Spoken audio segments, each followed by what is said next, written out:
What's up guys, it's Ash here and welcome back to a brand new video. Sorry the video might be a little bit later today. I've had quite a chaotic day.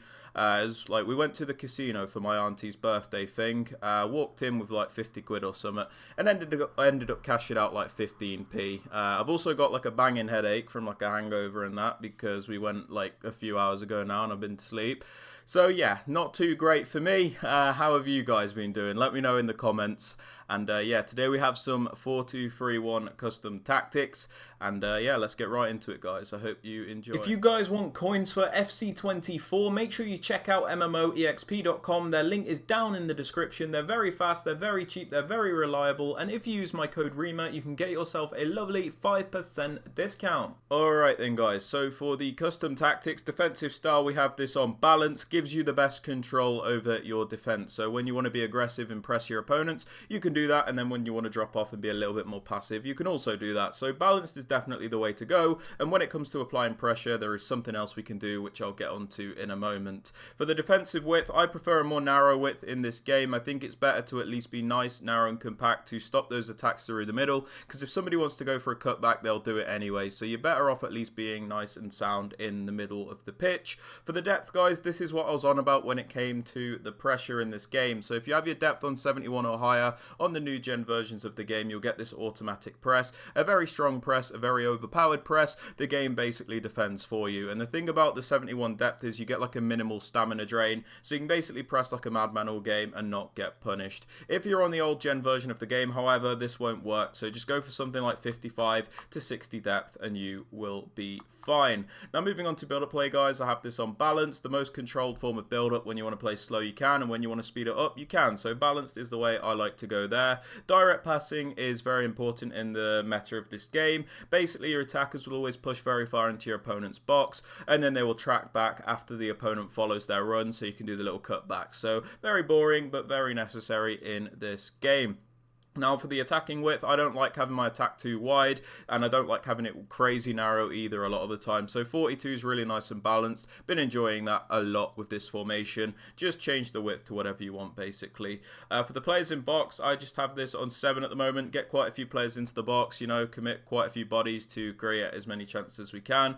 Obviously we get counter-attacked quite a lot sometimes because of the high amount of players in the box, but you know, you can just lower this if you like, not really a problem. Corners and free kicks, I just have them on 2, but again, you can have these on whatever you like. Sorry to interrupt the video, guys, but I have noticed around 90% of you that watch the content are not subscribed, so if you are finding any of these videos helpful, please be sure to hit that subscribe button, as it does help me out massively. Also, don't forget to drop the video a like as well. And with all that aside, guys, let's get back to the video. Now moving on to the player instructions, guys, pretty basic, but the striker is on stay central, getting behind. This is so we always have like a main focal point, somebody to finish off all of our chances in the middle positions, and we also have him on the getting behind instruction, so he always looks to get in behind that high defensive line, which the opposition so often has. For the central cam, guys, we just have him on getting to the box across. We don't want to restrict him all that much with all these other settings. We kind of just want to let him do his own thing. Get into the box across, however, is just very useful because it means he won't hesitate to get into the penalty area and help us out there. For the wide cams, guys, come back on defense and get into the box across. This is so it'll defend in a 4-4-2 shape, which is really useful because if you look at this formation the way it is, there is quite a few gaps next to the 2 CDMs, and we don't want that. We want to fill in that space to stop our opponent having so much space down the wings. So 4-4-2 defensive shape by having these players on comeback on defense. We also have them on get into the box across, so they're not hesitant to get into the penalty area. Now moving on to the CDMs, guys, on my more defensive one, the left CDM, I have them on stay back, cut passing lanes and cover center. Stay back, pretty self-explanatory, sorry about that, guys. Cut passing lanes is so he's always looking to intercept those passes and break up the play, and then cover center so he does defend through those central areas. We don't need him to cover the wing, as we've already got the cams coming back to cover those wider areas. Now moving on to the right CDM, guys, I do use a more box-to-box style player, so on this player I have him on the default settings and then cover center. Default settings because, you know, he's a more box-to-box player, so we don't just want him to defend, we want him to do a bit of everything, and then cover center so he does defend those central areas. On the more attacking fullback, because it is quite a narrow formation, balance balanced overlap. This is so we get that wider option. It helps stretch out your opponent's defense and allows your other attackers to break through. So just having this wider option is very useful. So your most attacking fullback, balanced overlap, and then your other fullback, your more defensive one, stay back.